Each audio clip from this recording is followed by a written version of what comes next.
बेलू ठिया हुए आपण 6 तारिख दिन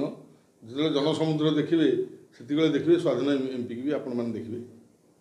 बीजेडी 6 तारिख रे स्वाधीन एमपी एवं आपण दु जन मिसी नामांकन दाखल करिवे। हाँ निश्चित करू बीजेडी आपण इस्तीफा देला पर बीजेपी रु बीजेडी सहित आपण संपर्क मोर समुद्रता मुझे रखिक रही मु कौन दल में ना मु स्वाधीन लड़ी यहाँ हूँ स्वाभिमान माटी खोर्धा माटी पाइक माटी ये माटी कथा कह स्वाधीन एमपी कथा जो उठुंट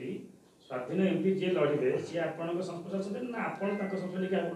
किसी नहीं संस्पर्श मुझे पचारि मु भाई एमपी ठिया मुझे जी दी भाई जाक मिसवा मत तो अवस्था भल जो अप्रत्याशा कले आप जानते आसतु आम समस्त मिसिक मिलित लड़ाई करवा ଆପଣ ସେଦିନ ସ୍ୱାଭିମାନ ଭିତରେ କହୁଥିଲେ ଯେ ପିତା ପରିକି ଆପଣ କହିଛନ୍ତି ଯେ ମୁଁ ସ୍ୱାଧୀନ ଲଢ଼ିବି କିନ୍ତୁ ମୋର ଏମପି ଭୋଟକ ପାଇକ ପୁଅକୁ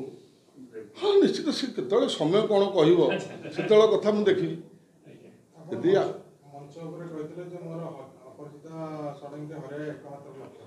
निश्चित एथिरे एकमत मु निश्चित पारु पर्यंत लगे चेष्टा करी मंच में खुला खुली भाव गणेश जगदेव को चैलेंज करछन जे स्वाधीन लड़ंतु मते जिति देखा निश्चित जदि से जड़े नेता कहते 5 जगह बुलिकी आइलଣି से आसतु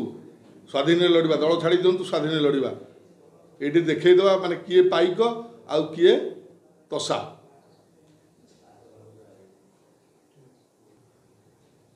भोटर माने मोर हूँ भगवान से माने आज पर्यंत मोर जो टिकेट है सबु गाँव रे